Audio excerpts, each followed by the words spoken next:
In-nies inġabret wara l-barrieri mpoġġija l-okkażjoni b'kurżità għall-avveniment.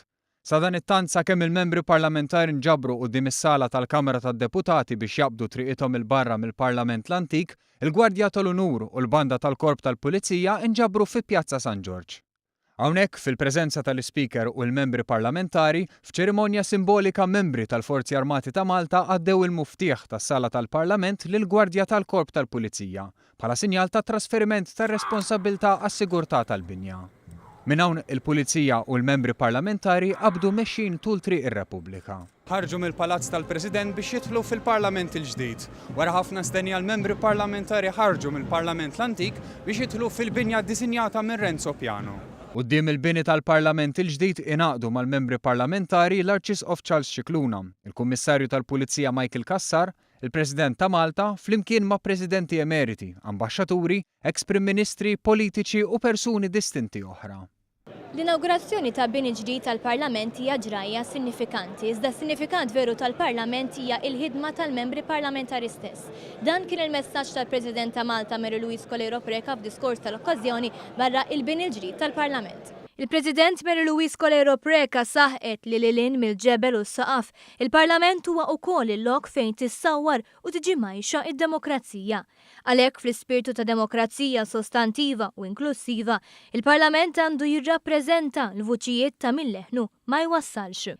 Hija rreferita għat-taħlita ta' deputati parlamentari li tinkludi nies ġejjin minn diversi oqsma u monija b'talenti differenti u saħqet li dawn jawguraw tajjeb għad-tiġdid demokratiku ta' pajjiżna li jeħtieġ aġġornament u tisħiħ kontinwu. Għalhekk nawgura li dan il-bini ġdid joffri spazju fejn il-membri tal-Kamra jkollhom il-faċilitajiet meħtieġa biex ikunu f'qagħda li mhux biss ikomplu jaġġornaw, iżda jkollhom il-mezzi biex ikunu fornuti bl-informazzjoni u t-tarif meħtieġ ħalli jkunu jistgħu jaqdu dmirhom bl-aqwa mod possibbli.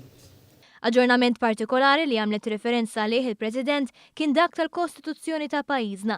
Dan sabiex jirrifletti l-aspirazzjonijiet u l-ħtiġijiet tal-lum b'mod iktar effettiv.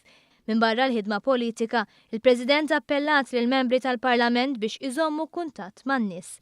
Il-President awguratilhom li sal-aħħar tal-leġislatura il-ħidma tagħhom tkun irriflettit l-aspirazzjonijiet tal-ġenerazzjoni tal-lum u ta' L-Speaker tal-Parlament Angelo Farrugia saħaq li tul din il-leġislatura il-Parlament se jagħmel l-almu tiegħu sabiex ikun verament trasparenti u lejali lejn il-poplu Malti u Awċi.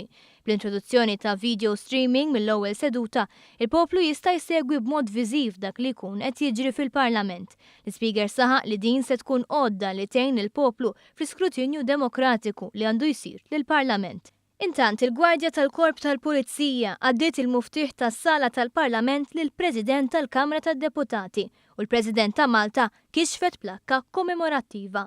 Waqt it-tberik tal-binja l-ġdida tal-Parlament l-Arċisqof Charles Scicluna talab sabiex il-membri parlamentari bil-għaqlu bil-ġustizzja iset u laqda fost il-Maltin. L-Arċisqof ippreżenta ritratt tal-pittura ta' San Thomas More, qaddis patrun tal-politiċi. Ma setax jonqos li l-mistednin preżenti jitilgħu iżuru s-sala li minna se jibda jaħdem il-Parlament Malti. Bil-membri parlamentari deru jfittxu dak li se jkun is-siġġu tagħhom għas-snin li ġejjin. Fis-sitta ta' filgħaxija l-membri parlamentari bdew il-258 seduta tal-leġislatura tagħhom, seduta li tula kienet diskussa l-abbozz ta' liġi dwar azzjoni fuq il-klima li jista' tinstab fi stadju tat-tinqari. B'hekk uffiċjalment bdiet il-ħidma tal-Parlament mill-bini l-ġdid.